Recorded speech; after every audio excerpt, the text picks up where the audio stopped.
Hello, everyone, and welcome to another episode of The Breeze, Breezeway Productions The Breeze, where we bring you the latest in independent film festival and film festival news. And we have with us today a director-writer for her film, How to Hack Birth Control, Sassy Mohen. How are you? Good. How are you? Thanks for having me. Very good. Thanks for coming on the show to talk about how to hack birth control. So tell us a little bit about it. So How to Hack Birth Control is a TV pilot from the How to Hack series, and it's basically comedy satire talking about literally hacks of how to get birth control, like how to make it accessible, how to get it for cheap, where you can get it, things like that. It's was a really fun thing to do. There's an ensemble cast. It's basically a 3-part pilot that walks you through from condoms all the way to emotional support of birth control in today's crazy world in which we live in. Right on. So you said it's a part of a series. So what other series do you have besides birth control that are in this? So it's like the second episode's How to Hack Climate Change. We've got How to Hack Voting Rights.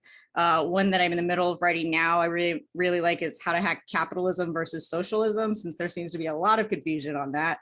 And just like other sort of, I like to look at it like taboo topics, but done in a really light, sort of transformative manner, because I feel like there's such a stigma on certain things, especially based on misinformation, which is also an episode, How to Hack Misinformation. Nice. It's basically just, like educating people, but through comedy, kind of like Samantha Bee or The Daily Show, but with actual sketches like SNL. Right on. Yeah. Okay. So we can focus on how to hack birth control. Right. Tell me where this concept came about and how you were able to put it together. Yeah, so I do a lot of social media commercials. I have for a few years now.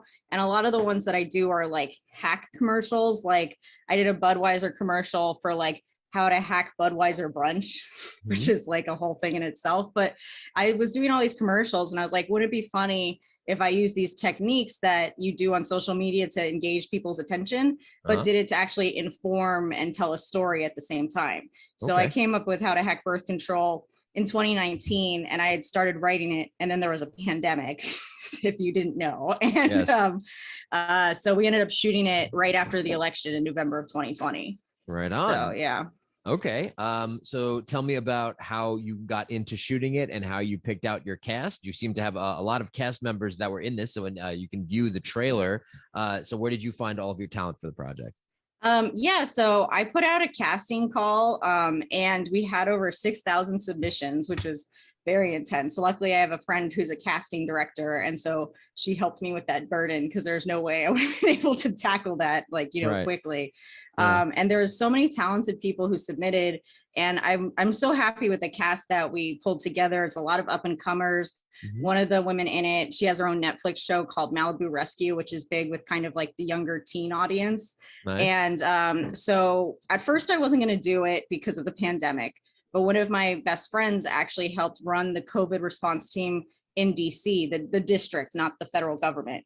And I was talking to her about it, and she said, you can do this safely if you just do it correctly, because this was before the vaccine, right? So she helped me come up with a comprehensive plan to make sure no one got COVID, and no one did, which was awesome. It was a 10-day shoot with 60 people, and everyone was safe, and I was so relieved at the end of it. But besides that, it was just a normal indie film shoot, besides all the other stuff going on. Yeah, no, it really came together well. I enjoyed the trailer. It's professionally put together. It's very colorful. It's fun, cinematic, and it's good comedy. Yeah, thank you. Where do you hope that this series would land eventually? Are you looking for this to be on a streamer, or would it be on something like a Funny or Die, or where would this go?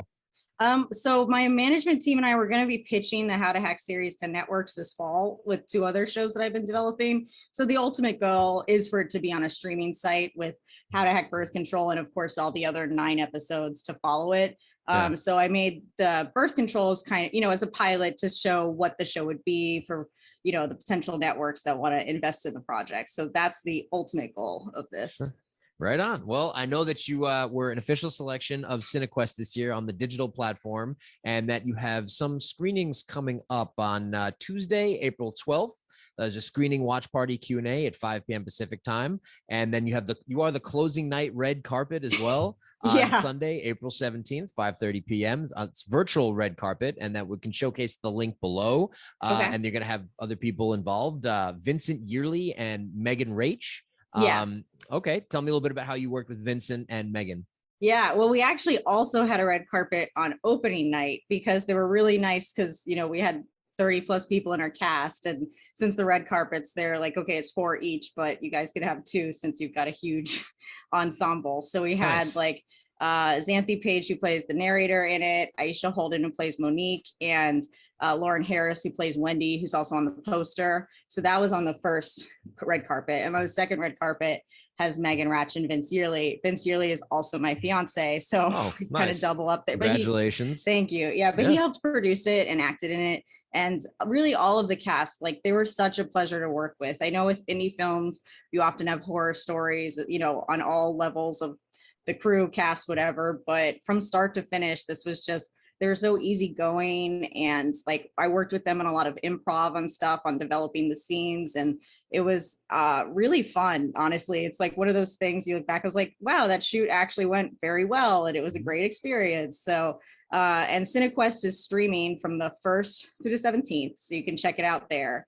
And our Q&A, like you said, is on Tuesday, which also there's a link on Cinequest and on birthcontrolhacks.com/watch. So you can get all the info there. Cinequest has been really cool. I really love all of the stuff they've done to help like with networking in the virtual universe, because it's so new and we're all Yes. still trying to figure out what's going on with COVID and doing things online. And so they've really streamlined the film festival process. And I think it's so cool to see that they've been able to pull this type of platform together in such a short period of time, really. Yeah. Well, you took the words right out of my mouth. For where can people go to check it out? Do you guys have an Instagram as well that I can tag below? Oh yeah, well you can tag my Instagram. That's where I have all the posts at. So it's at Sassy Mohen. But I update there constantly, so you can see our stuff in Cinequest and the other festivals and all the cool like behind the scenes stuff we have going on and what's next for the project. So there's a lot of stuff happening I'm really excited about. Right on. Well, that puts a bow on it, and I appreciate you really lining it up nicely. So I want to thank you for coming on the show, Sassy Mohen, and showcasing your your series, How to Hack Birth Control, which is the first episode of many to come. And you can check it out at Cinequest, which is happening now. And I want to thank you again for coming on the show. We hope you look forward to our interviews in the future. For sure. Thanks again for having me.